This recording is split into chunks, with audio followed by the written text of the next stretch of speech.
Some moments in life demand we stand up, even when every instinct tells us to walk away. For mountain man Caleb Stone, that moment came on a cold October morning in Cedar Bluff when he ignored an old woman's desperate warning and rode back into town. What he found in the street stopped him cold, a young schoolteacher being struck by a well-dressed stranger while the whole town watched in silence. Caleb stepped between them without thinking twice. But the truth about who was throwing those punches and why that old woman had begged him to stay away revealed a secret that put the entire town at risk.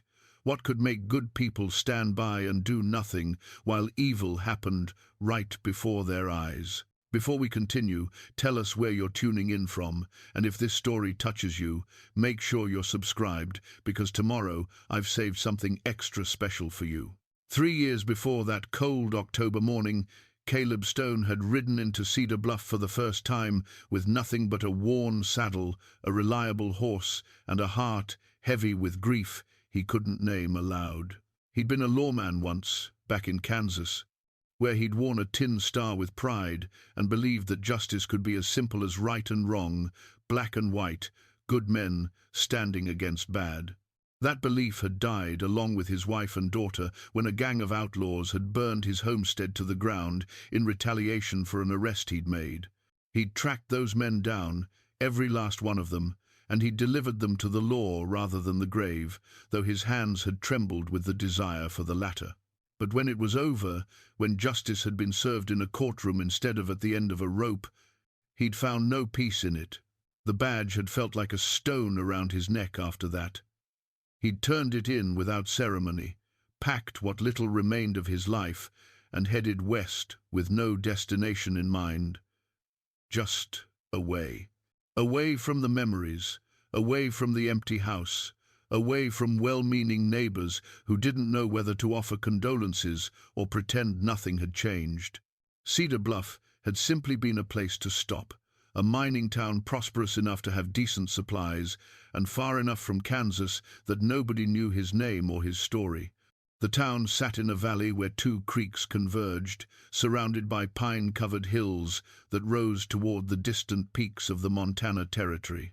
Main Street ran straight as a surveyor's line, flanked by false-fronted buildings that tried to look more permanent than they were. The Silver Lady Mine, perched on the hillside above town, sent ore carts rattling down to the stamping mill at all hours, and the sound of that industry had become the town's heartbeat. Most of the men worked the mine or supported those who did. Most of the women kept homes, raised children, and tried to build something lasting in a place where fortunes could shift as quickly as a cave-in. Caleb had intended to stay only long enough to resupply before pushing deeper into the wilderness, but Cedar Bluff had a way of holding people. The owner of the general store, a widow named Martha Calloway, had offered him work helping to organize her stockroom and handle the heavier loads her aging back couldn't manage anymore. She was a small woman, barely 5 feet tall, with silver hair she kept in a tight bun and eyes that seemed to see more than most people showed. She'd lost her husband to the mine 10 years prior and had raised 2 children alone while running the store.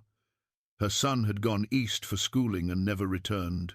Her daughter had married an ore buyer and moved to Denver. Martha ran the store with the efficiency of a field general and the warmth of a favorite grandmother. It was Martha who'd introduced Caleb to most of the town, including Claire Hastings, the young schoolteacher who'd arrived in Cedar Bluff about the same time Caleb had.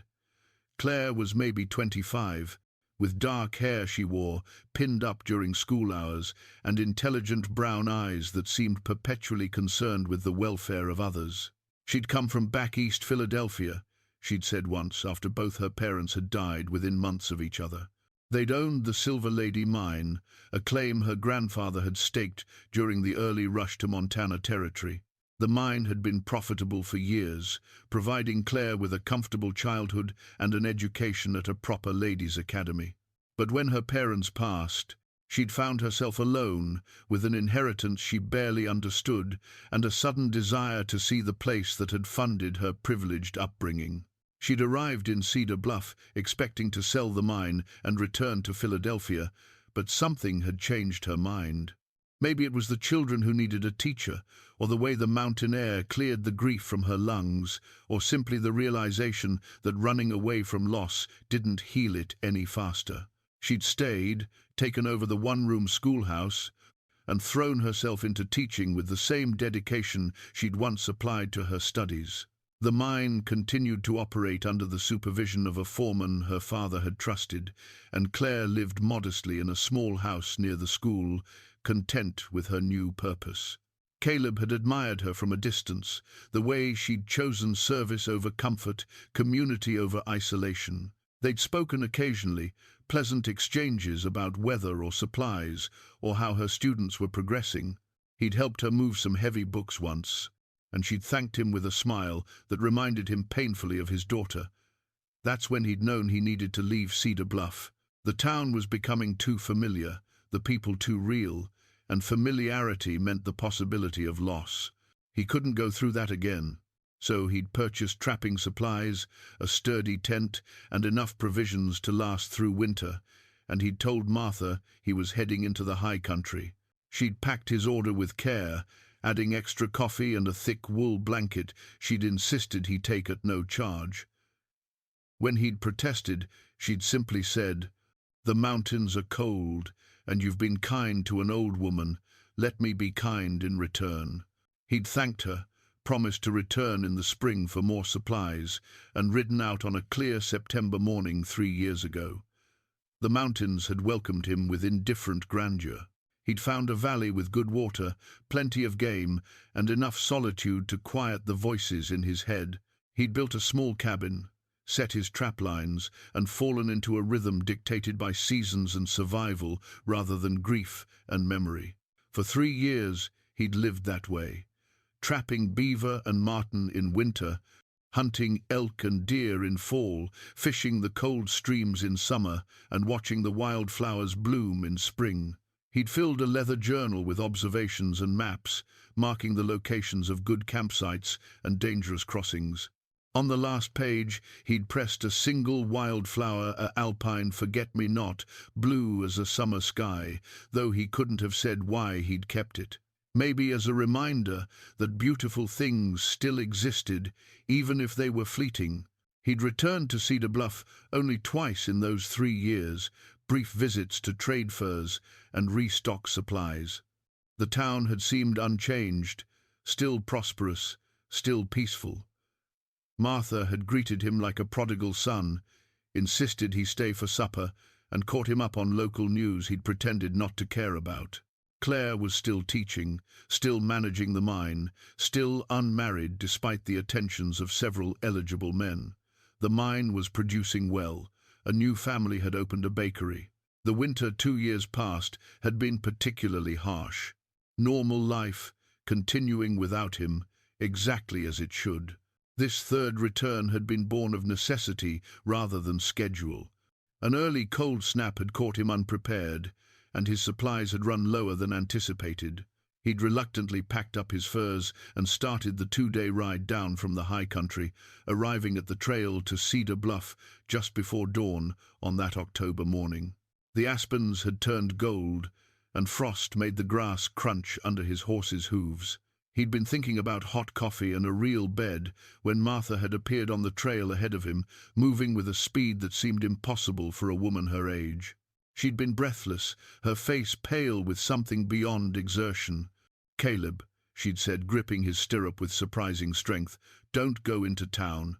Please, turn around and go back to the mountains." He'd dismounted immediately, concerned she was ill or injured. "Martha, what's wrong? Are you hurt?" "No, but you will be if you go down there. There's trouble in Cedar Bluff, bad trouble, and you're the kind of man who won't be able to walk away from it. I know you, Caleb Stone. You'll try to help, and it'll get you killed. Please, just this once, don't be a hero. Go back to your mountains where it's safe." He'd asked her what kind of trouble, but she'd only shaken her head, tears in her eyes. He'd promised to be careful, assured her he just needed supplies and would be on his way, but she'd known better. She'd gripped his hand one more time, her fingers cold despite the work gloves she wore, and then she'd hurried back toward town, leaving him alone on the trail with a warning he didn't fully understand. He should have listened. God knows he should have turned his horse around and gone back to the safety of indifference. But the concern in Martha's eyes had planted a seed of worry he couldn't ignore, and besides, he needed those supplies. Winter was coming, whether he was prepared or not. So he'd continued down the trail as the sun broke over the eastern peaks, painting the valley in shades of gold and shadow. Cedar Bluff had appeared below him, smoke rising from chimneys, the stamp mill already working. Everything looked normal, peaceful, exactly as it should be. That's when he'd ridden onto Main Street and discovered that normal was sometimes just a mask for horror, and peace could shatter as easily as Claire Hastings's spectacles hitting the dusty ground.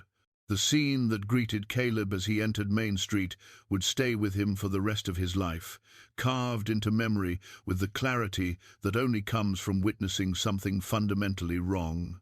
A man in expensive Eastern clothing, tailored coat, pressed trousers, polished boots that had never seen hard work, stood in the middle of the street with his hand raised. Claire Hastings cowered before him, one arm raised defensively, the other clutching her school satchel. Her spectacles hung crooked on her face, and even from a distance, Caleb could see the red mark blooming on her cheek. What struck him most wasn't the violence itself, though that was terrible enough. It was the audience. At least 24 people lined the boardwalks on either side of the street, watching with the frozen stillness of deer who'd caught a predator's scent. Shopkeepers stood in their doorways, women clutched their children close. Men who should have intervened instead studied their boots or the sky or anything except the woman being brutalized in broad daylight. The silence was absolute except for Claire's ragged breathing and the well-dressed man's calm, measured voice. "You will sign the papers, sister dear," the man was saying, his tone conversational despite the violence. "Today, tomorrow, or next week, it makes no difference to me. But you will sign them.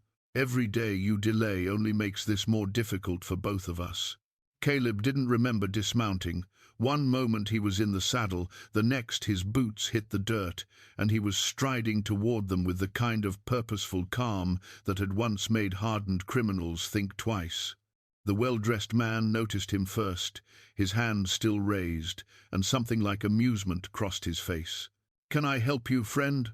the man asked, lowering his hand slowly as Caleb closed the distance between them. "Step away from the lady," Caleb said quietly. He didn't raise his voice. He'd learned long ago that volume wasn't necessary when your intent was clear. The man smiled, and it was the smile of someone who'd never faced real consequences in his life. "This is a family matter. My sister can be quite stubborn, and sometimes firm guidance is necessary for her own good. I'm sure you understand. I understand you're going to step away from her right now, or I'm going to move you myself." For a moment, the street seemed to hold its breath. The well-dressed man studied Caleb with the careful attention of someone reassessing a situation. Then he shrugged, stepped back with exaggerated courtesy, and spread his hands in a gesture of peace. "Of course, I wouldn't want there to be any unpleasantness. Claire, we'll continue this discussion later when you're feeling more reasonable." Caleb moved to Claire's side, positioning himself between her and the man. Up close, he could see that the red mark on her cheek was already darkening to purple, and her spectacles had a crack across one lens. She was trembling, though whether from fear, rage, or shock, he couldn't tell. He bent down and picked up the spectacles that had fallen during the assault, holding them gently. "Are you all right, Miss Hastings?" he asked, his voice softer now. She took the broken spectacles with shaking hands, but didn't put them on. "Mr. Stone," she whispered, and there was something in her voice beyond gratitude, something closer to despair. "You shouldn't have done that. You don't understand what you've just—" "I understand a man was striking a woman in the street and nobody was stopping him," Caleb said. He turned back to the well-dressed man. "I don't believe we've been introduced." The man's smile widened. "Marcus Hastings, Claire's elder brother. And You are? Caleb Stone. Ah, yes, the hermit trapper. I've heard of you. My sister mentioned you'd helped her once with some heavy lifting. Marcus's tone made the innocent phrase sound vaguely improper. I appreciate your concern for her welfare, truly, but as I said, this is a family matter. Siblings quarrel sometimes. I'm sure you understand.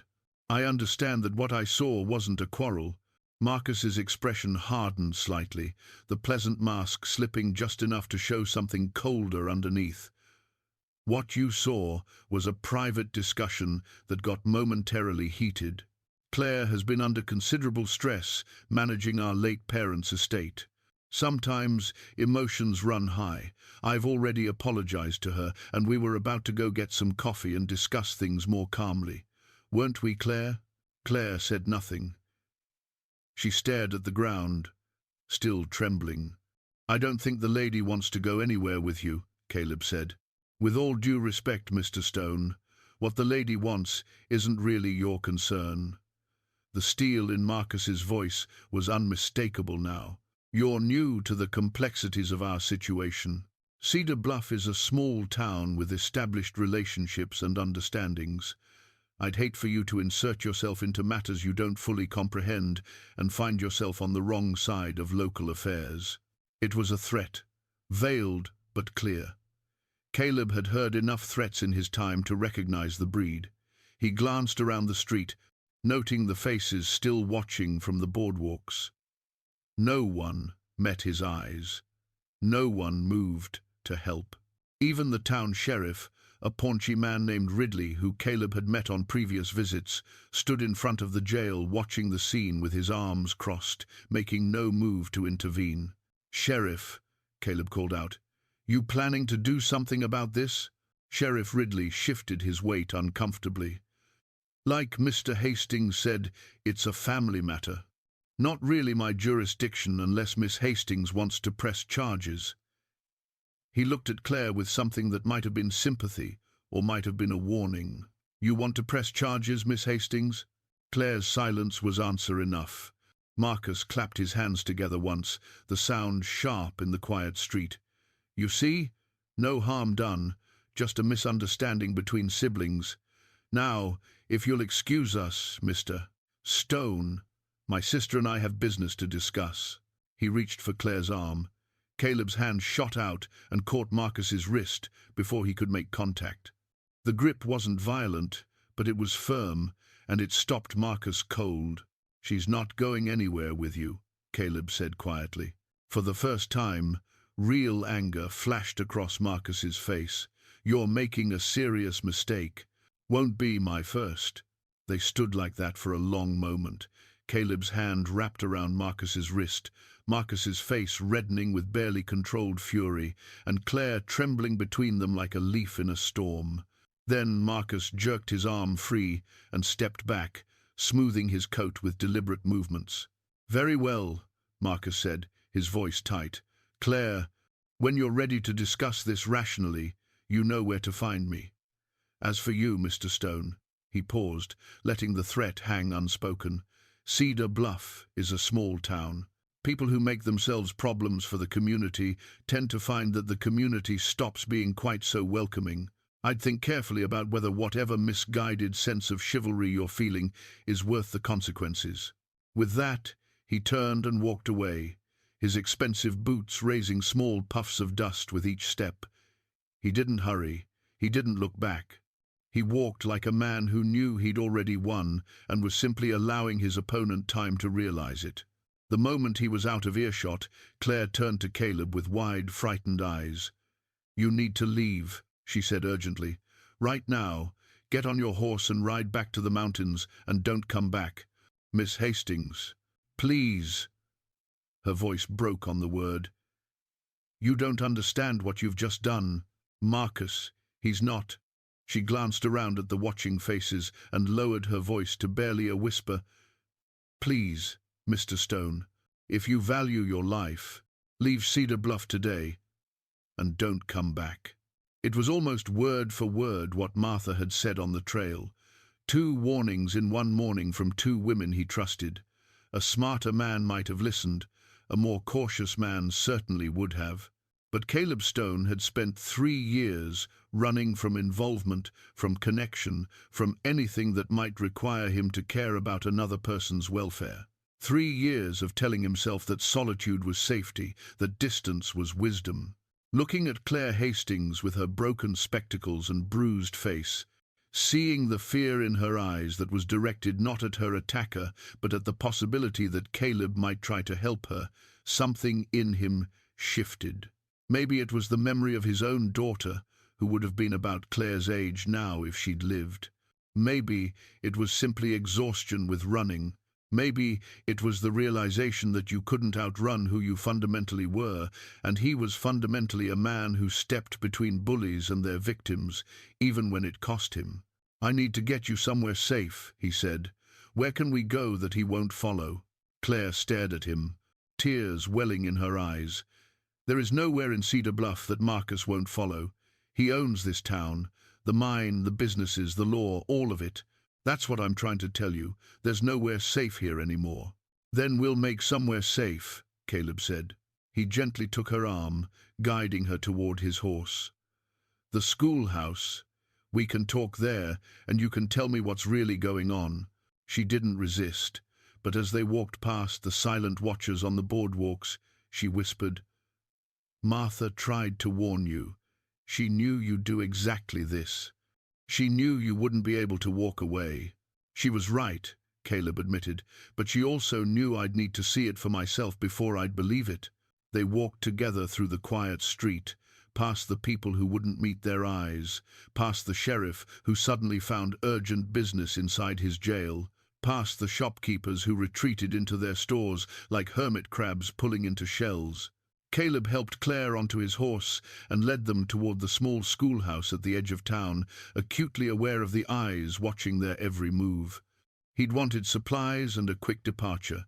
Instead, he'd stumbled into something far more complicated and dangerous than he'd anticipated. Martha had been right to warn him. Claire had been right to tell him to run. But running time was over.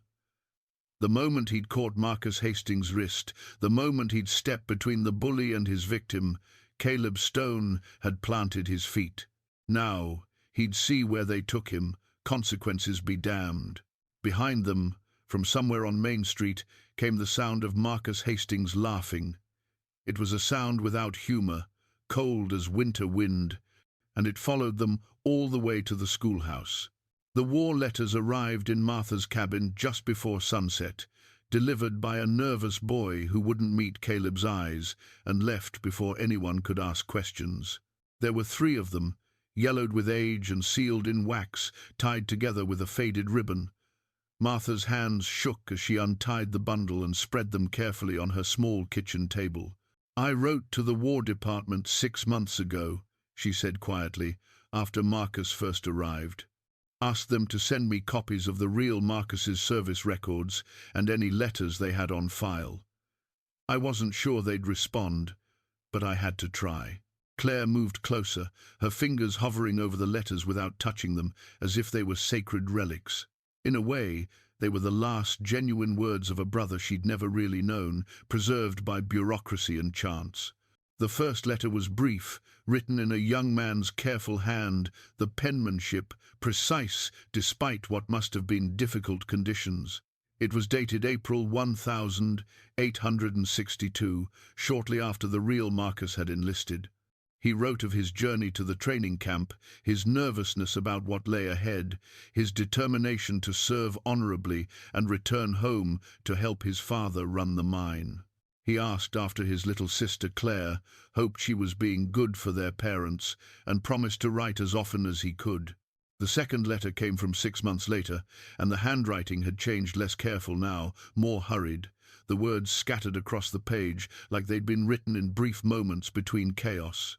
He described the reality of war, though carefully, mindful that his parents would read these words. He mentioned friends he'd made in his unit, men from farms and small towns like Cedar Bluff who'd joined with the same mix of patriotism and naivety. He wrote about the boredom between battles and the terror during them, and he mentioned, almost as an afterthought, a corporal named Jacob Sutter, who joined their unit recently, a man who seemed to know too much about things he shouldn't, who asked too many questions about men's families and backgrounds. Caleb stopped reading and looked at Martha. Jacob Sutter. She nodded grimly. Keep reading. The third letter was the last, dated March 1862, 3 days before the Battle of Shiloh. The handwriting was even worse now, almost illegible in places, and the tone had shifted from cautious optimism to something darker. Marcus wrote that he'd discovered something troubling, that some men in his unit were planning something after the war, a scheme involving the Montana territories and mining claims and identities that could be assumed.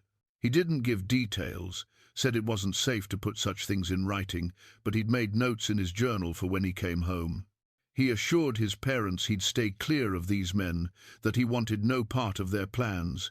He signed it with love and a promise to see them soon. He never got the chance. The official report says he died at Shiloh, Martha said, pulling another document from the envelope.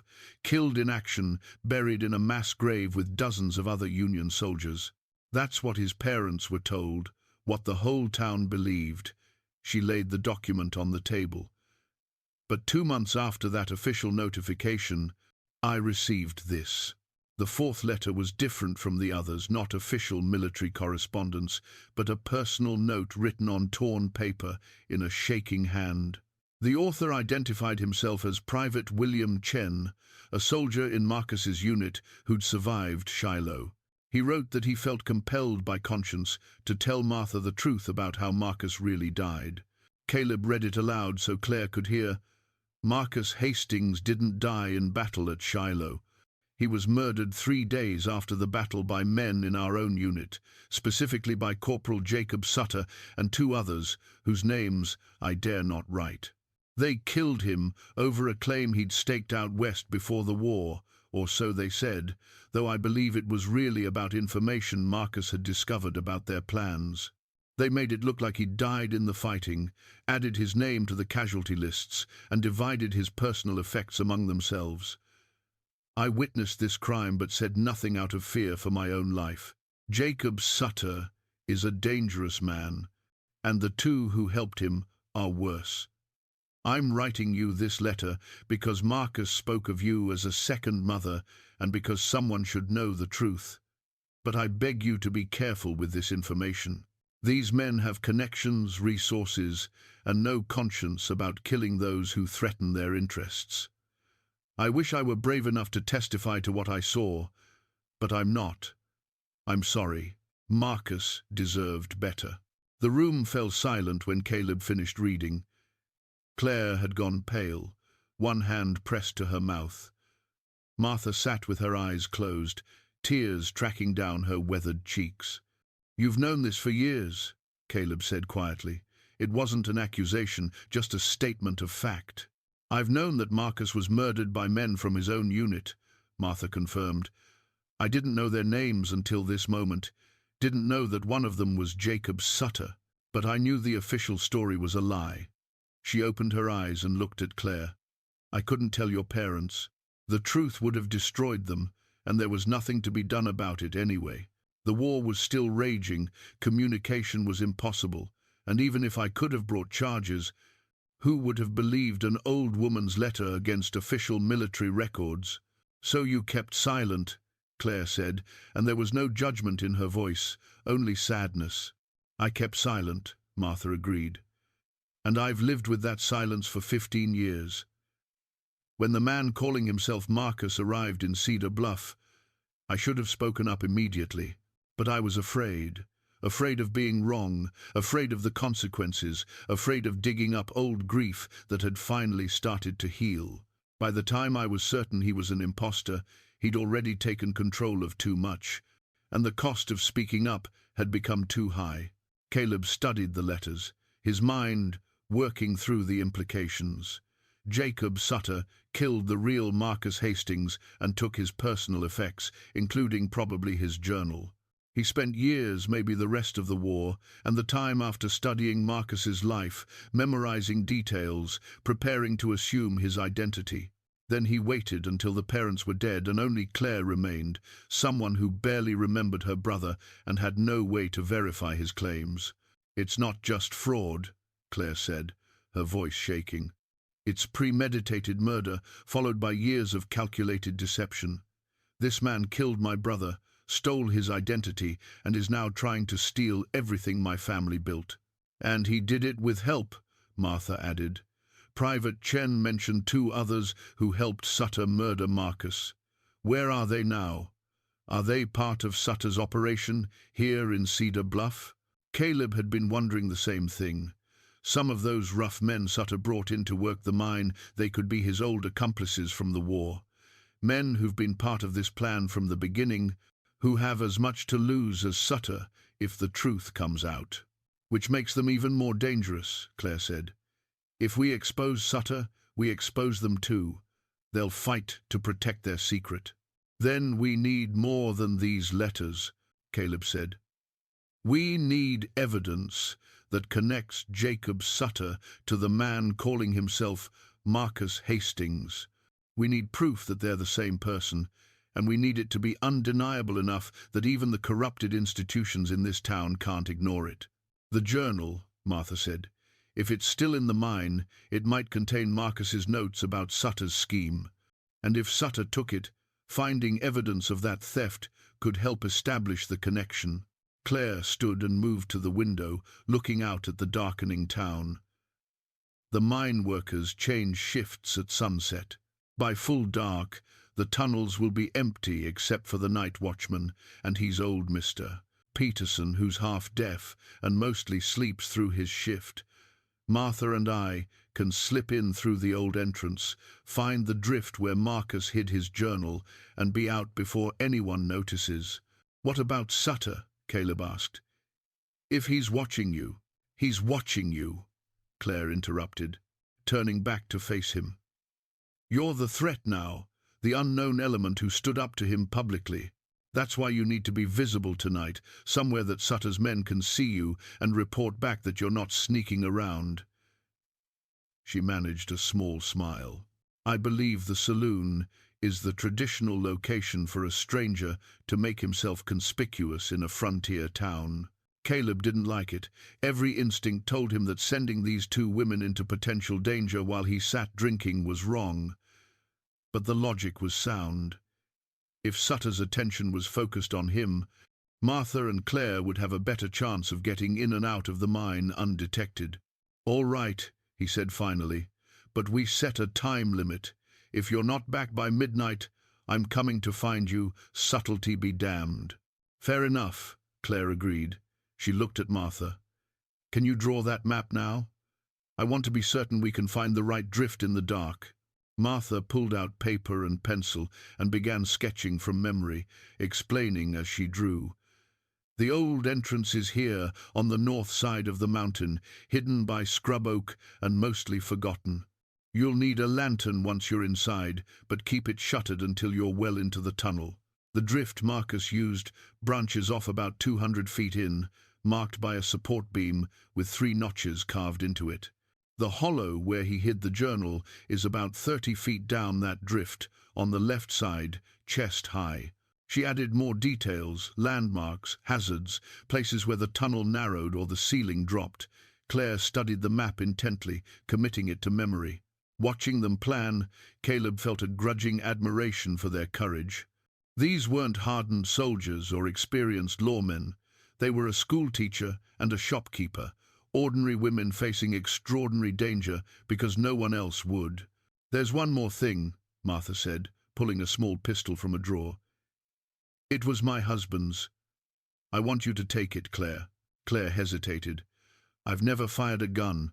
"Then pray you don't have to tonight. But if you're discovered in that mine by Sutter's men, talking won't save you. At least give yourself a chance to get away." Reluctantly, Claire took the pistol, checking it the way Caleb had taught citizens to handle firearms when he'd been a lawman, carefully, respectfully, with full awareness of what it represented. She tucked it into her coat pocket, and the weight of it seemed to settle something in her expression. They made their final preparations as true darkness fell over Cedar Bluff. Martha packed a small bag with rope, matches, and a shuttered lantern. Claire changed into darker clothing more suitable for moving through tunnels. Caleb checked his own weapons, a habit from his lawman days that had never left him. "Be careful," he told them as they prepared to leave separately. "If anything feels wrong, if you sense any danger at all, abandon the search and get out. The journal isn't worth your lives." "The journal might be the only thing that saves our lives," Claire replied, "and the lives of everyone else in this town who's living under Sutter's control." She met his eyes directly. "Thank you for staying, Mr. Stone. Thank you for being the one person who was willing to stand up when it mattered." They left Martha's cabin through different exits, moving into the night with the careful deliberation of people who understood the stakes. Caleb waited 10 minutes, then headed toward the saloon, making his presence known, drawing the attention of watchers, playing his part in a dangerous game where the rules kept changing and the cost of losing was measured in lives. As he pushed through the saloon doors into noise and lamplight and the curious stares of Sutter's men, he thought about the war letters and Private Chen's confession. How many other crimes were buried under official records and collective silence? How many other Jacob Sutters were out there, wearing stolen identities and living stolen lives? Tonight they'd start to uncover the truth. Tomorrow they'd figure out what to do with it. And somewhere in between, Caleb suspected, they'd discover whether courage was enough when facing a man who'd already killed to protect his secrets and wouldn't hesitate to kill again. The saloon was exactly what Caleb expected, a long wooden bar, polished smooth by years of elbows, tables scattered across a sawdust floor, oil lamps creating pockets of yellow light and deep shadow. The air smelled of whiskey, tobacco, and sweat. A piano player worked through a tired version of Camptown Races in the corner, and perhaps 24 men occupied the space with the casual ownership of regulars. Caleb felt their attention shift to him the moment he entered. Conversations didn't stop, but they changed pitch, became more watchful. He walked to the bar with the same deliberate calm he'd used, approaching Marcus Hastings that morning, making himself visible, making himself memorable. The bartender was a thick-necked man with scarred knuckles and the watchful eyes of someone who'd seen trouble in all its varieties. "What'll it be?" "Whiskey. The real stuff. Not the watered version you serve the miners." A flash of respect crossed the bartender's face. "That'll be 4 bits." Caleb laid the coins on the bar and accepted the glass, noting without seeming to the men who were paying particular attention to his presence. 2 at a corner table stopped pretending to play cards and watched him directly. Another near the piano nursed a beer while his eyes tracked Caleb's every movement. These would be Sutter's watchers, the men assigned to report on the stranger who'd interfered that morning. "You're new in town," the bartender said. It wasn't a question, just passing through. "Or I was. Seems I might stay a bit longer. That right?"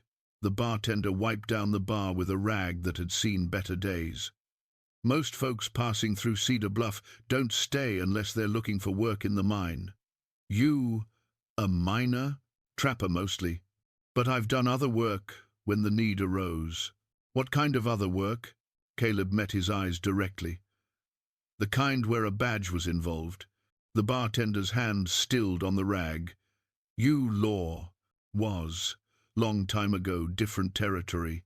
These days I prefer the company of animals to people. Generally find them more honest." A harsh laugh came from one of the men at the corner table. "You picked a hell of a place to find honesty, mister. Cedar Bluff ain't what it used to be." Caleb turned to face the speaker, a lean man with a knife scar running from his eye to his jaw. "How's that?" "New management," the man said. "Town's under new ownership, you might say. Rules have changed. Folks who don't adapt tend to find themselves on the wrong side of fortune." "Sounds like you're speaking from experience." "I'm speaking from observation. My name's Dutch Keller. I run freight between here and Butte. Been doing it for 8 years, and I've watched this town transform from a place where a man could speak his mind to a place where silence is the price of staying in business." He took a long drink from his beer. But that's just the opinion of an old freight hauler. Don't mean nothing to a stranger just passing through. Caleb heard the subtext clearly. Dutch was one of the few men in town willing to speak critically of Sutter, even obliquely, which meant he might be an ally or might be testing Caleb's loyalties. Either way, the conversation was being carefully observed by Sutter's men. "I met the new management this morning," Caleb said. "Didn't much care for his methods." The room went quieter. Even the piano player seemed to miss a beat. "That so?" Dutch said carefully. "Well, you're either brave or foolish, and I haven't figured out which yet. Most men who cross Marcus Hastings don't stay healthy long enough for it to matter." One of Sutter's watchers stood up from the corner table, a heavy-set man with a bull neck and hands the size of hams. "Maybe you should mind your own business, Dutch. And maybe the stranger should learn when to keep his mouth shut about matters that don't concern him." Caleb turned to face the man, his whiskey still untouched on the bar.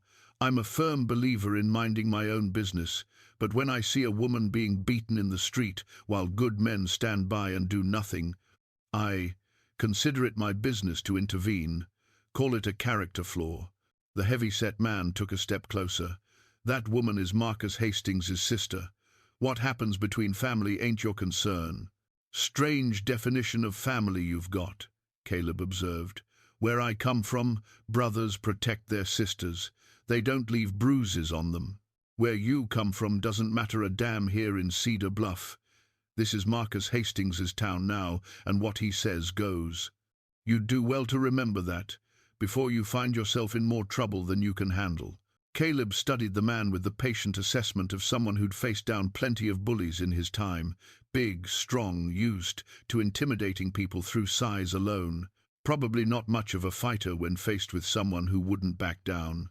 "I'll keep that in mind," Caleb said evenly. "Now, unless you're planning to do something besides stand there and make threats, I'd like to finish my drink in peace." For a moment it hung in the balance. The heavy-set man clearly wanted to escalate, wanted to establish dominance, but something in Caleb's calm demeanor made him hesitate. Finally, he spat on the sawdust floor and returned to his table, muttering something to his companion that Caleb couldn't hear but could easily imagine. Dutch Keller raised his beer in a subtle salute. "Like I said, brave or foolish. Time will tell which." Caleb returned to his whiskey, acutely aware that he'd accomplished his goal. Sutter's men knew he was here, had watched him antagonize their employer's authority, and would report every word back. Which meant Sutter's attention would be focused on Caleb, not on two women slipping into an abandoned mine tunnel on the far side of town. He nursed his whiskey slowly, making himself conspicuous without being aggressive about it. Other patrons came and went. The piano player switched to Lorena, and a few men sang along with varying degrees of accuracy. The bartender served drinks and collected money and kept his thoughts to himself. And Caleb waited, watching the clock behind the bar tick toward midnight, hoping that Martha and Claire were finding what they needed and getting out safely. At 11:30, Deputy Tom walked into the saloon. He was young, maybe 25, with an earnest face and eyes that hadn't yet learned to hide what he was thinking. He wore his badge like it meant something, like he still believed in the ideals it represented. When he spotted Caleb at the bar, he hesitated, then walked over with the careful deliberation of someone who'd been sent on an errand he didn't quite agree with. "Mr. Stone," he said quietly, "I need you to come with me." "What's the charge?" "No charge. Sheriff Ridley wants to talk to you. Just a conversation," he says. "And if I decline this invitation?" Deputy Tom looked uncomfortable. "Then I'm supposed to arrest you for disturbing the peace and bring you in anyway." "Please don't make me do that, sir. I'd rather this stays friendly." Caleb could see the conflict in the young deputy's face, duty versus conscience, orders versus judgment. This was the man Claire had mentioned, the one who might be an ally if pushed the right direction. But right now, he was still following the sheriff's commands, still part of the corrupted system, even if his heart wasn't fully in it. "All right," Caleb said, setting down his empty glass. "Let's go have this conversation." As they walked out of the saloon together, Caleb checked the clock one more time.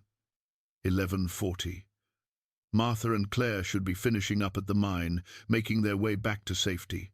He just needed to keep the sheriff occupied for 20 minutes, keep the attention away from what really mattered. The night air was cold after the warmth of the saloon. Cedar Bluff's main street lay quiet under a half-moon, most businesses closed, most residents behind locked doors. Deputy Tom walked beside Caleb without speaking, his hand resting on his gun belt, more from habit than threat. "You seem like a decent man," Caleb said as they approached the sheriff's office. "How'd you end up working for someone like Ridley?" Tom glanced at him, surprised by the directness. "Sheriff Ridley wasn't always like this. When I took the job 2 years ago, he was fair, honest, did his duty. But then Marcus Hastings arrived, and things changed. The sheriff changed. Money changes most men. It's not just the money, it's fear. Hastings has a way of making people understand what'll happen to them if they don't cooperate. The sheriff has a wife, 3 daughters. When a man threatens everything you love, you make compromises you never thought you'd make." "And you?" Caleb asked. "What's keeping you in line?" "My mother. She's sick, needs medicine we can't afford on what the town pays a deputy. Hastings made it clear he'd help with her care as long as I did my job and didn't ask questions." Tom's voice was bitter.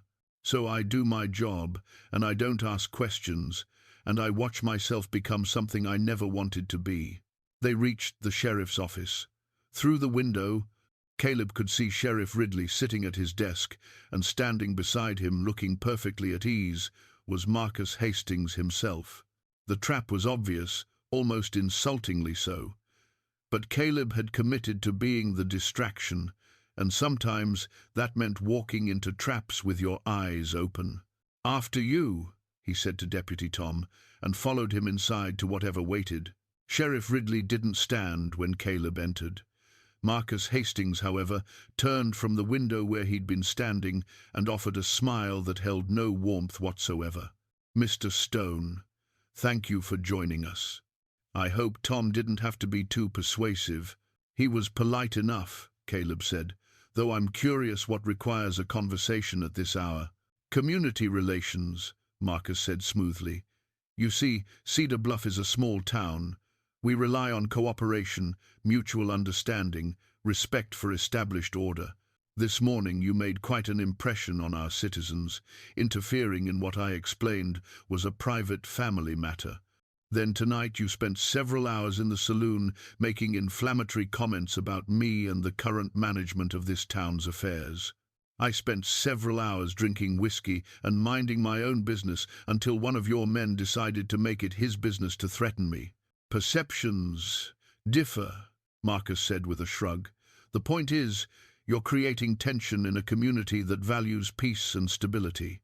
Sheriff Ridley and I thought it might be helpful to clarify the situation.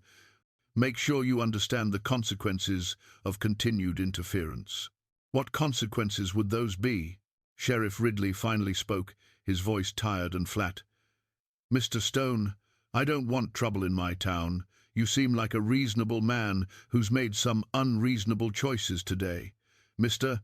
Hastings is willing to overlook your behavior if you agree to leave Cedar Bluff tomorrow morning and not return.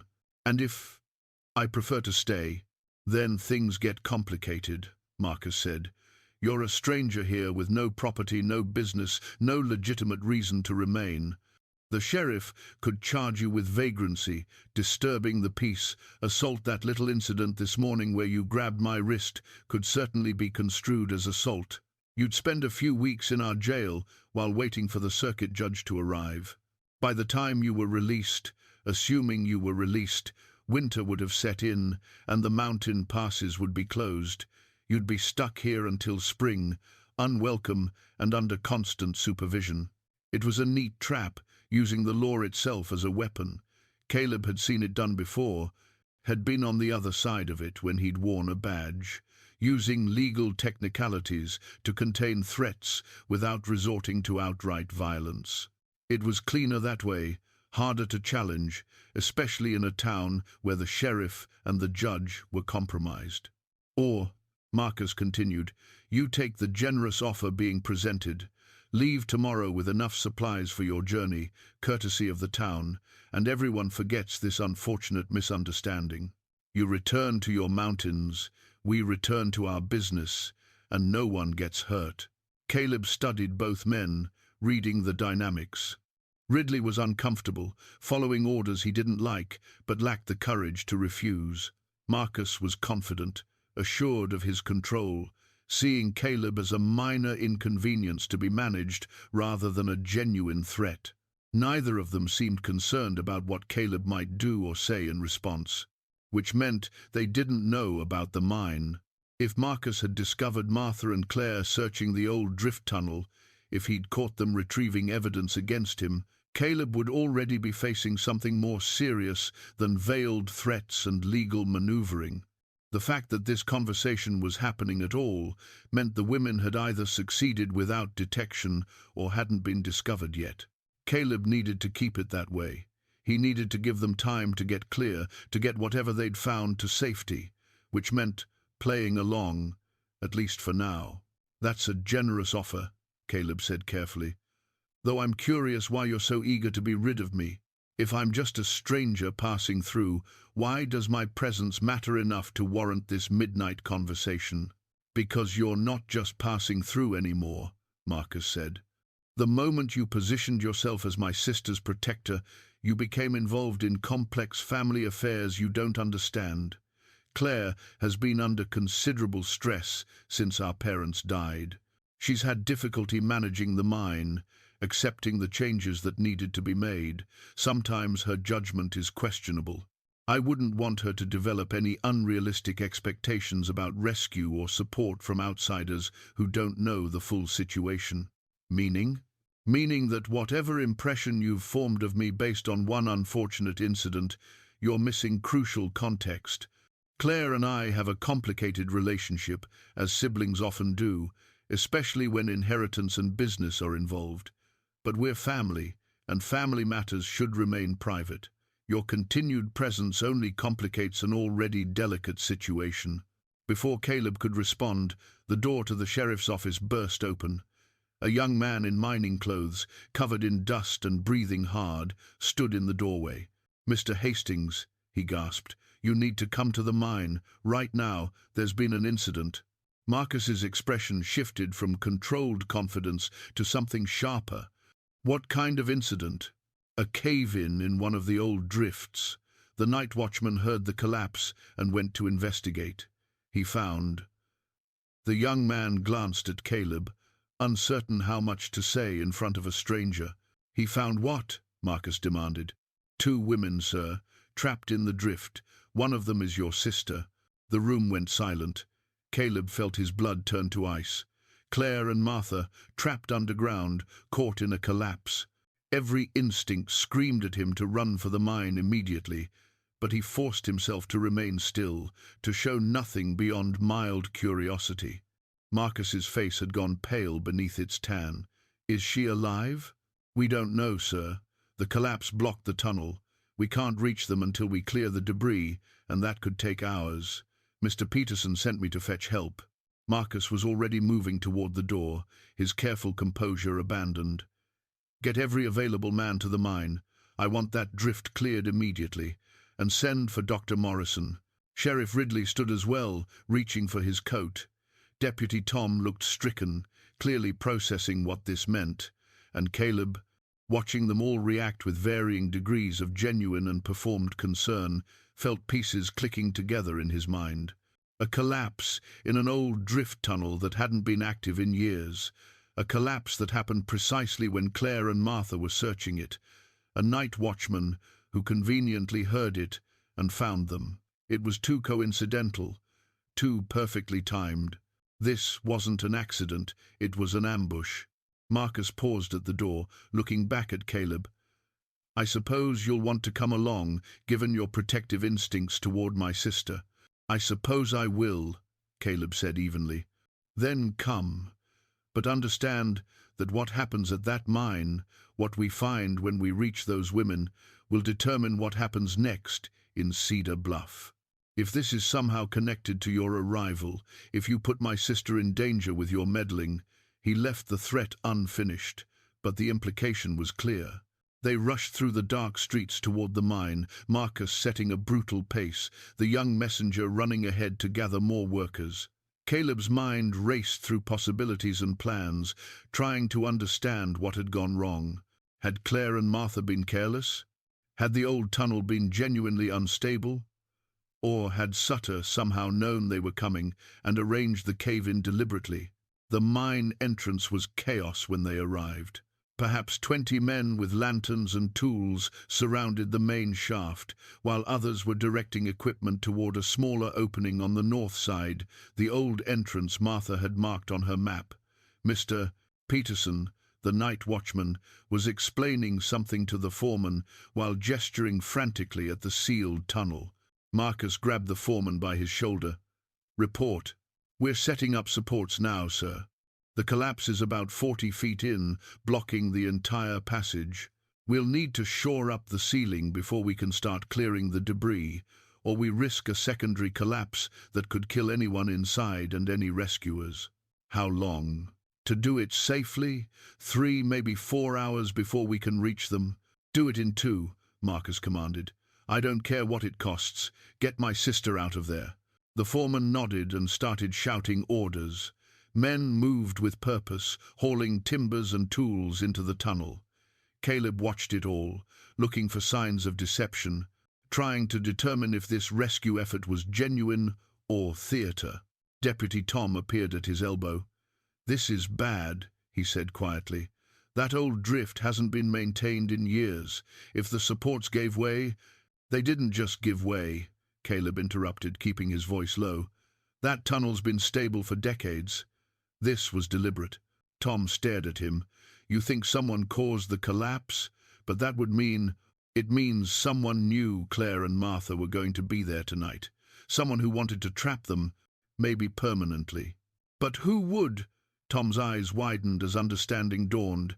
"Mr. Hastings, you think he orchestrated this?" "I think it's awfully convenient that a tunnel collapsed exactly when and where it did. And I think we need to consider the possibility that this rescue effort is designed to ensure there's nothing to rescue." Tom looked torn, loyalty and duty warring with growing suspicion. "What do you want me to do?" "Watch the workers. Look for anyone who seems more interested in delaying the rescue than conducting it. And if you get a chance, find out how Mr. Peterson knew to check that particular drift tunnel tonight. Old watchmen don't usually patrol abandoned sections of a mine." Tom nodded and moved off to observe the work crews.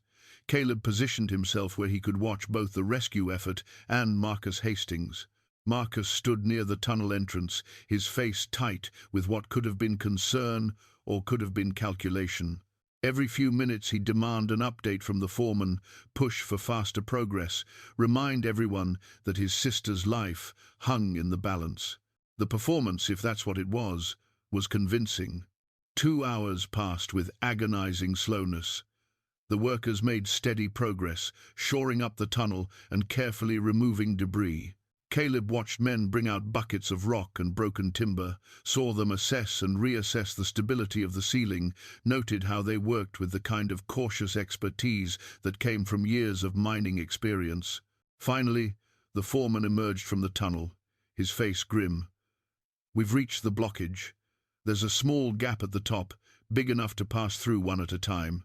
I'm going in first to assess what's on the other side." "I'm coming with you," Marcus said immediately. "And me," Caleb added. Marcus looked at him with something that might have been respect or might have been resignation. "Very well. But if what we find in there suggests you had any part in putting my sister in danger, then you'll have bigger concerns than making threats," Caleb finished. They followed the foreman into the tunnel, moving carefully along the newly reinforced passage. The air grew colder and staler as they descended. Their lanterns created pools of yellow light that made the shadows dance like living things. When they reached the gap in the debris, the foreman squeezed through first, then helped Marcus, then Caleb. On the other side, the drift opened into a small chamber. Their lanterns revealed the scene. Martha and Claire sitting against the far wall, alive but dusty, looking exhausted but unharmed. And between them, spread across the floor like accusations, were dozens of pages covered in handwriting, leather-bound books, and a bundle of letters tied with ribbon. Marcus Hastings stared at the evidence of his deception spread before him. Claire met his eyes without flinching, and in her hand, barely visible in the lantern light, was Martha's pistol. "Hello, Jacob," she said quietly, using his real name for the first time.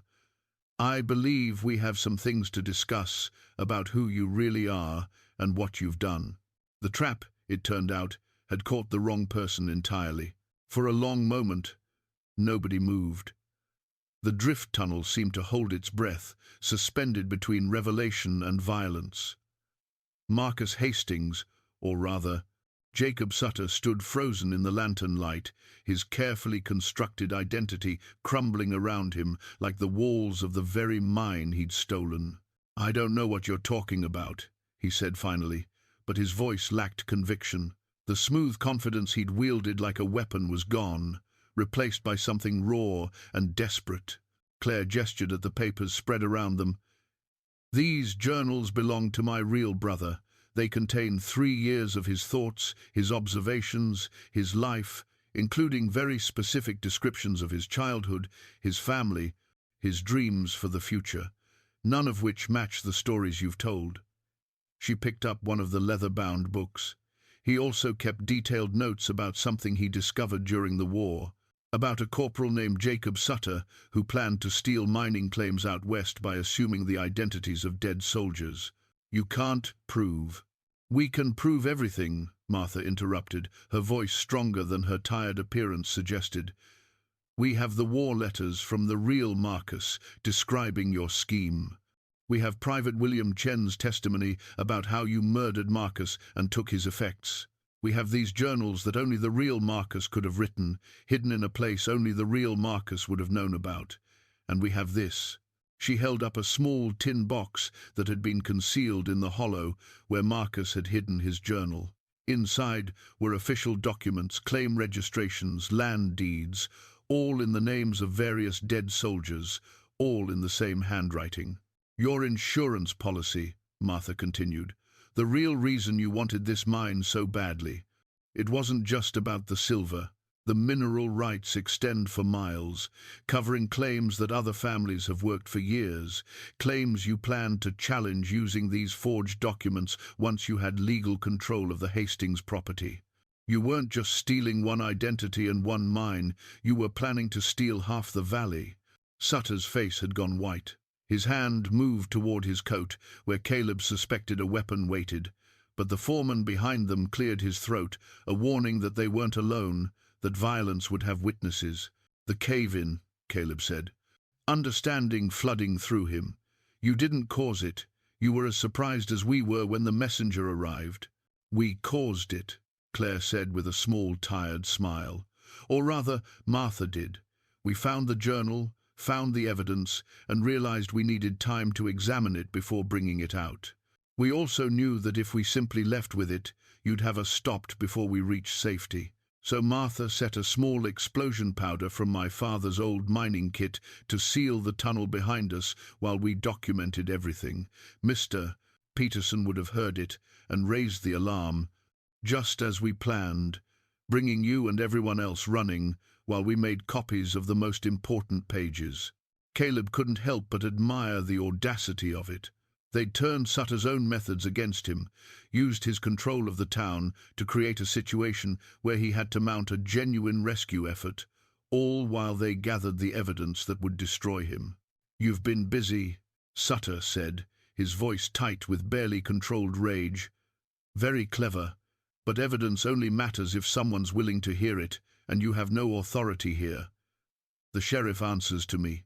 The judge answers to me.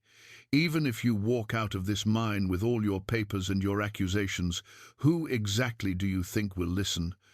"We will," said a voice from behind the foreman.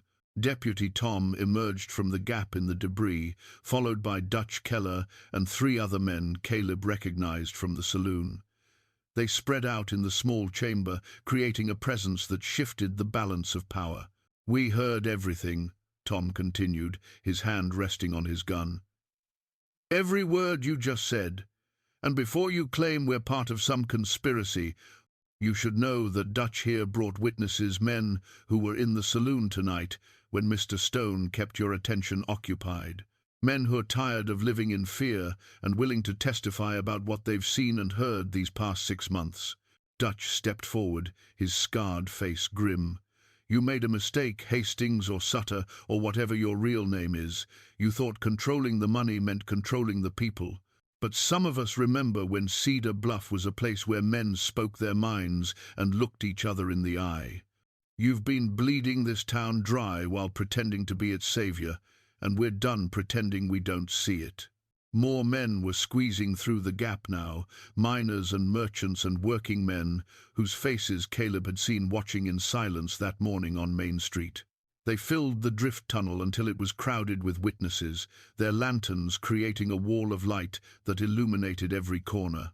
Sutter looked around at the gathering crowd, calculation working behind his eyes. "You're making a serious mistake, all of you. I have resources you can't imagine, connections that go beyond this town. Even if you somehow manage to bring charges against me, I'll be free before the ink dries on the arrest warrant." "Maybe," Caleb said, "but it won't matter, because once the truth is out, once these people know who you really are and what you've done, you'll never be safe here again. Your control was built on fear and ignorance. Take those away, and what do you have left?" "Enough," Sutter snarled. He made his move then, fast despite the confined space, his hand darting into his coat for the weapon Caleb had suspected. But Deputy Tom was faster, his own gun clearing leather and leveling at Sutter before the older man could complete his draw. "Don't," Tom said quietly. "Please don't make me shoot you. I've compromised enough of my integrity working for Sheriff Ridley. I'd rather not add killing a man to the list, even one who deserves it." Sutter froze, his hand still inside his coat. For a moment the drift tunnel balanced on the edge of violence. Then slowly, carefully, Sutter removed his hand empty. "Smart choice," Dutch said. He moved forward and relieved Sutter of the derringer concealed in his coat, along with a knife strapped to his ankle and a small pistol in his boot. "Man carries this much hardware, he's expecting trouble." "I want a lawyer," Sutter said flatly. "You can't hold me without charges, and any evidence gathered by breaking into my property." "It's not your property," Claire interrupted. "It's mine, has been since my parents died. You never had legal claim to this mine or anything in it. We didn't break into your property, Jacob. We recovered stolen items from ours."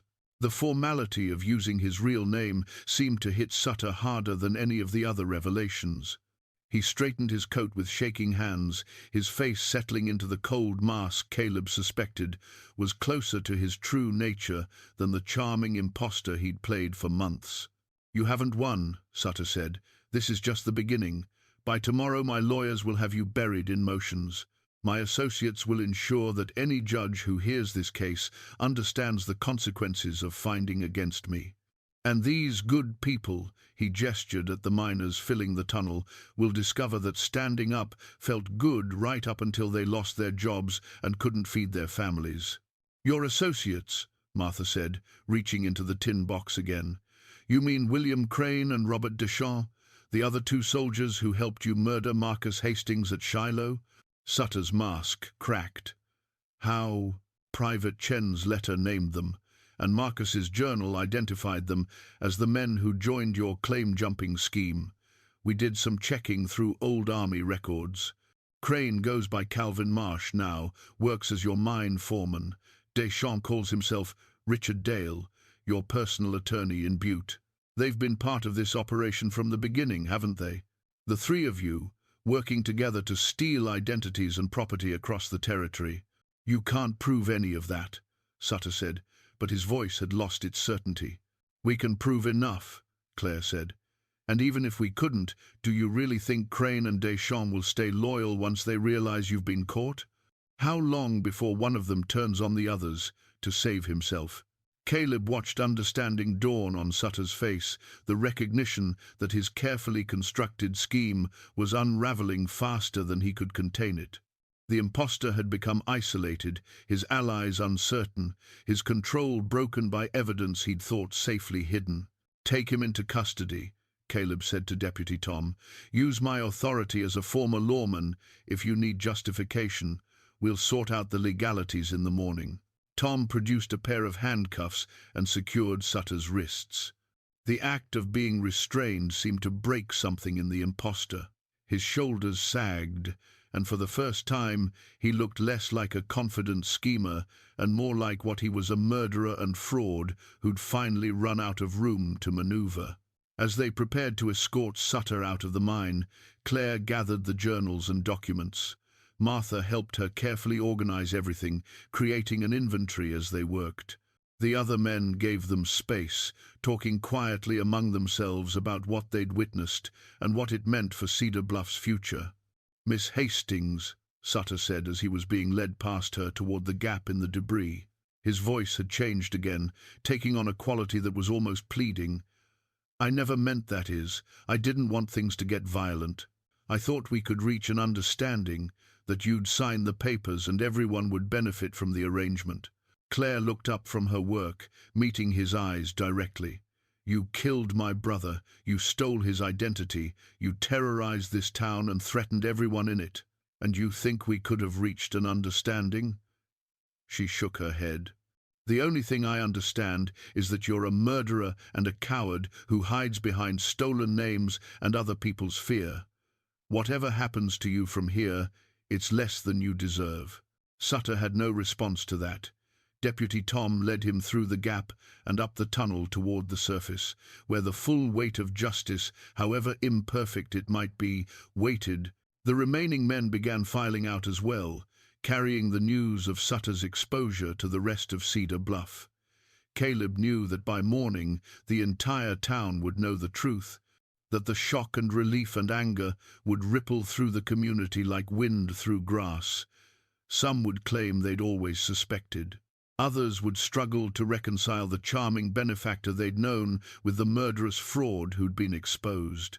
But the truth was out now, and truth had a way of demanding response, even from those who'd prefer comfortable lies. Dutch Keller paused beside Caleb before leaving. "You did good here, Stone. Gave people the courage to stand up when it mattered. That's worth something." "They did the standing," Caleb said. "I just kept Sutter distracted while smarter people did the real work." "Take the compliment," Dutch advised with a slight smile. "There aren't many men who'd step between a bully and his victim the way you did, especially when they didn't know the stakes. This town owes you." After he left, only Caleb, Claire, and Martha remained in the drift tunnel. The older woman was clearly exhausted, her face drawn and pale in the lantern light.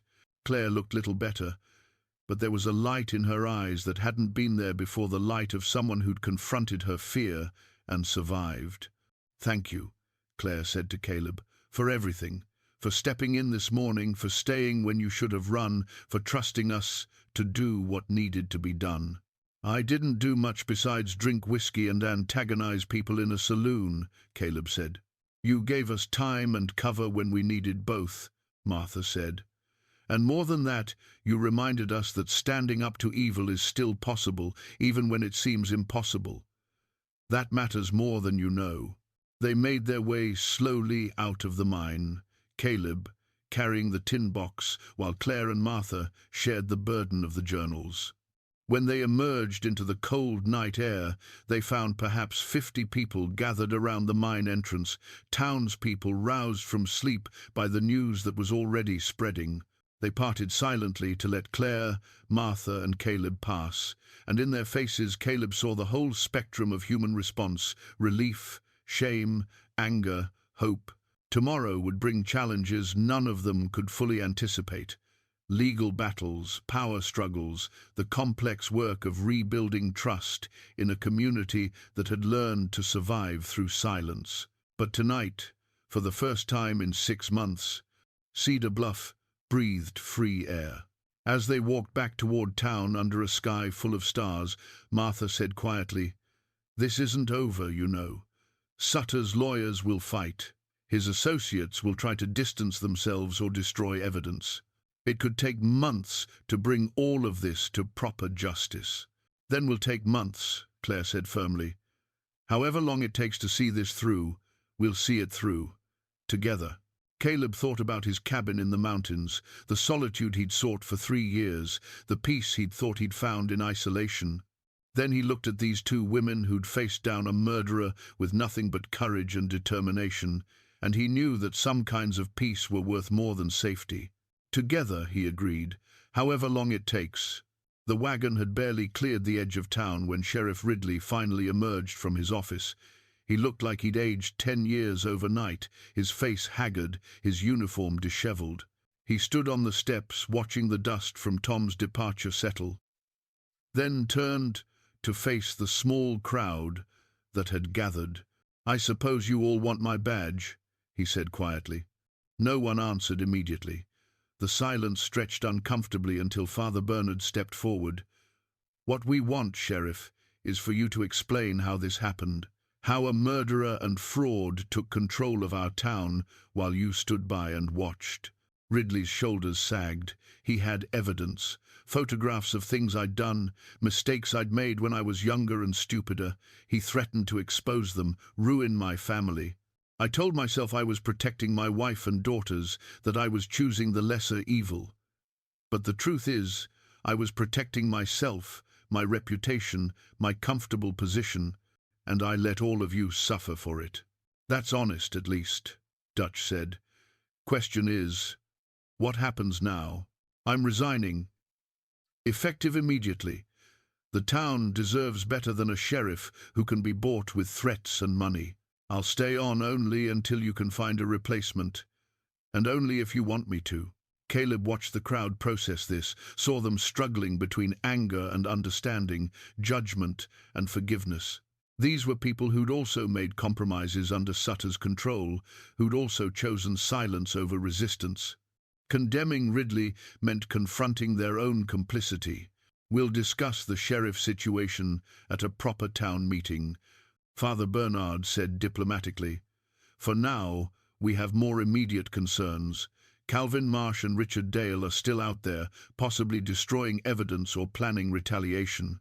We need to protect ourselves while Deputy Tom is gone." "I can organize a watch rotation," Dutch volunteered.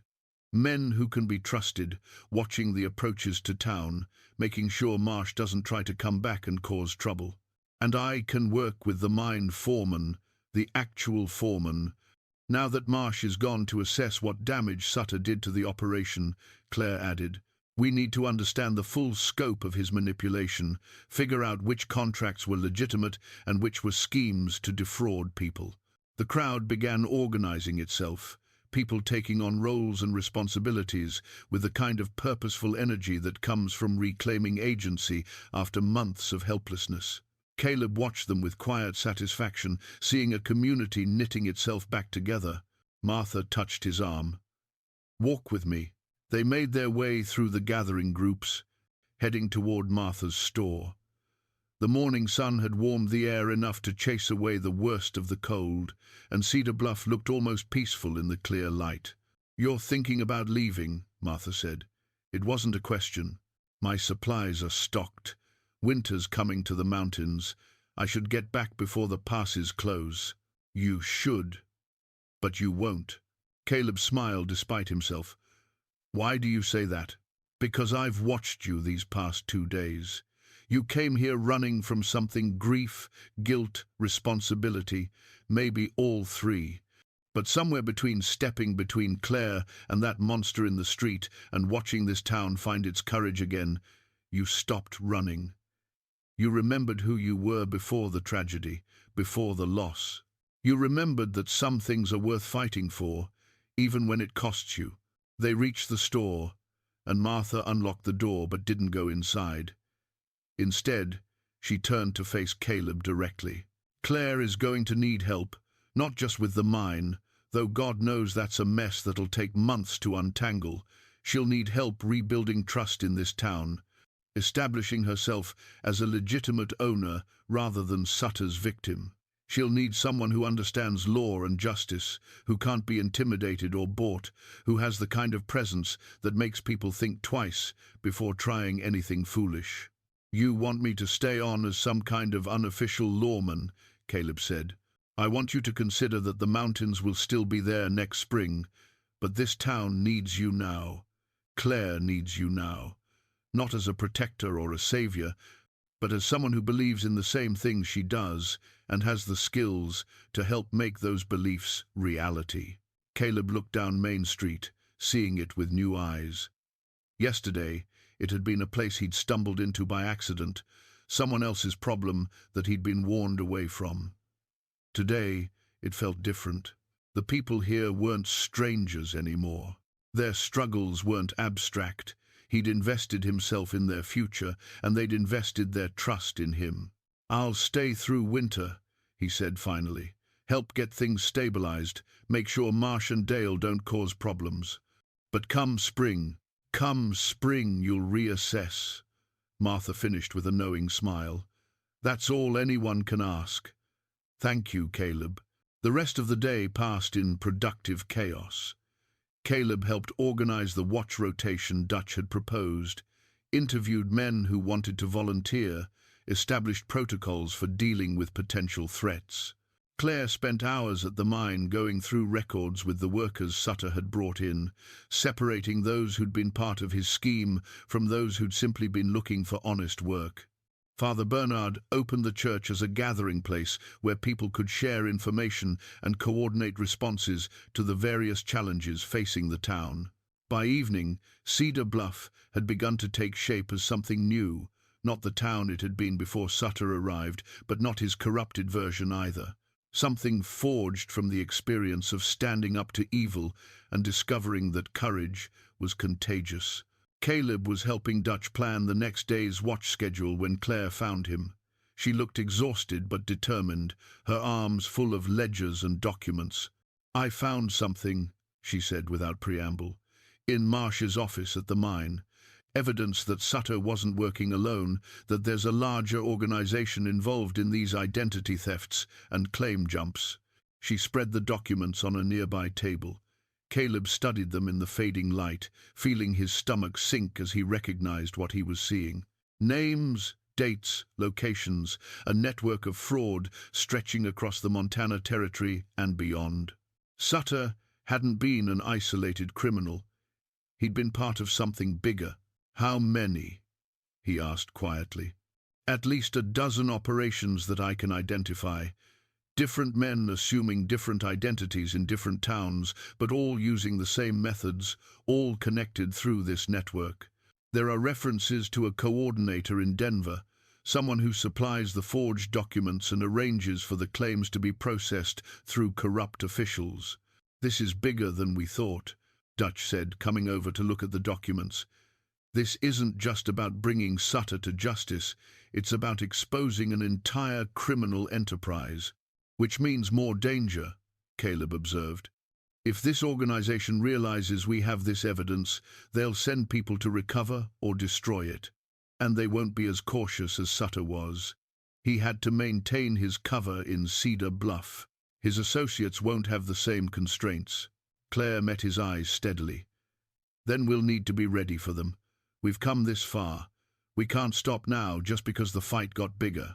Caleb thought about the comfortable lie he could tell himself that this wasn't his fight, that he'd done enough, that protecting one town from one criminal was the extent of his responsibility.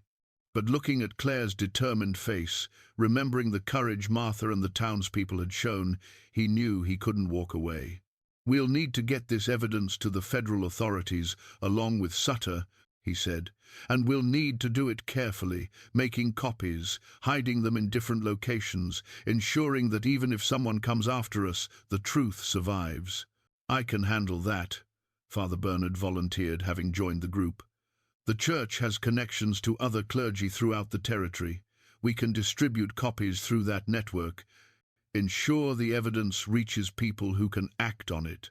They worked late into the night, making copies of the most damaging documents, writing out detailed testimonies, building a case that went far beyond Jacob Sutter's individual crimes.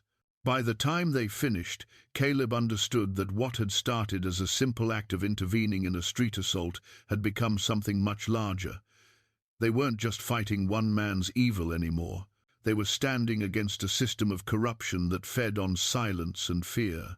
As he finally headed toward the room Martha had offered him above her store, Caleb passed the schoolhouse where he'd first brought Claire to safety. Through the window he could see her inside, working by lamplight, preparing lessons for students who would return tomorrow to a town free from fear. She looked up, saw him watching, and waved. He waved back, and in that simple gesture felt the connection that had formed between them, not romance, not quite friendship yet, but something solid and real, a shared purpose, a commitment to seeing justice done, even when it was difficult and dangerous. The mountains would still be there in spring, he thought, as he climbed the stairs to his room, but for now he was exactly where he needed to be, doing exactly what needed to be done. And strange as it seemed after 3 years of running from connection and responsibility, that felt right. Tomorrow would bring new challenges. But tonight, Cedar Bluff slept a little easier, and that was enough. 6 weeks later, the first snow of winter fell on Cedar Bluff, transforming the town into something clean and new. Caleb stood on the steps of the sheriff's office, his office now, though he still felt strange wearing the badge the town council had pressed upon him, and watched the flakes drift down like absolution. The telegram had arrived that morning from Helena. Deputy Tom reported that Jacob Sutter had been formally charged with murder, fraud, identity theft, and conspiracy to defraud the United States government of land and mineral rights. The trial was scheduled for spring, and the federal prosecutor was confident of conviction given the overwhelming evidence. Even better, Sutter's testimony had led to the arrest of Robert Deschamps in St. Louis, where he'd been operating under yet another assumed identity. William Crane remained at large, but territorial marshals were closing in on his location. The larger network Claire had discovered was unraveling slowly but surely. The coordinator in Denver had been arrested. Corrupt officials in 3 territories were under investigation. And perhaps most significantly, the army had reopened cases of soldiers reported killed in action, looking for other instances of identity theft. Already they'd found 5 more families who'd been victimized by men like Sutter. 5 more ghosts who deserved proper graves and proper justice. The cost had been steep. Cedar Bluff had spent thousands on lawyers and investigations. Several businesses had struggled when Sutter's inflated contracts were revealed as fraudulent.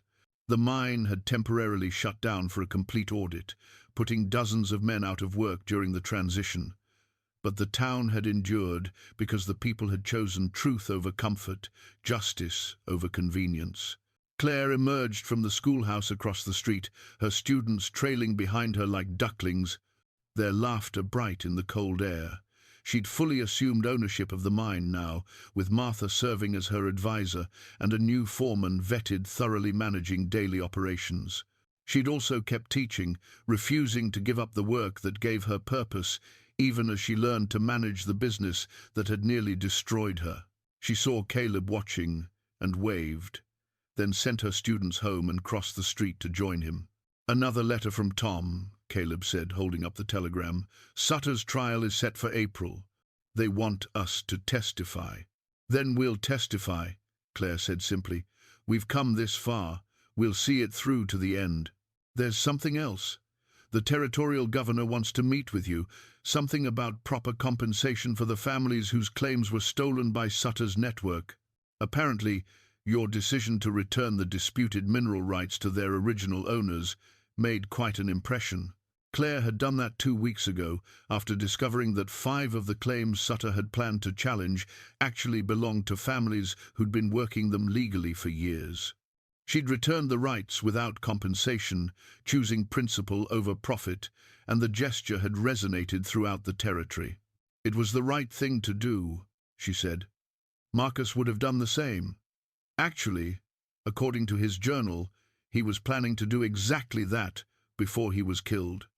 I was just finishing what he started. They stood together in comfortable silence, watching the snow accumulate on the street. Over the past 6 weeks, they developed an easy partnership. Caleb handling security and legal matters, Claire managing the economic recovery, both of them working to restore trust and normalcy to a town that had been held hostage by fear. Martha joined them, carrying a basket covered with a cloth. "I thought you might be hungry, Sheriff.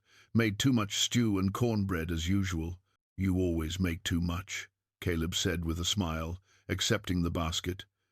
"And I appreciate it every time. Someone needs to make sure you eat something besides jerky and coffee. You mountain men have terrible dietary habits." "Former mountain man," Caleb corrected. "Present sheriff, apparently." "Present sheriff," Martha agreed. "Who'd have thought when you rode into town 6 weeks ago that you'd still be here when the snow started?" "Not me, though I'd hoped."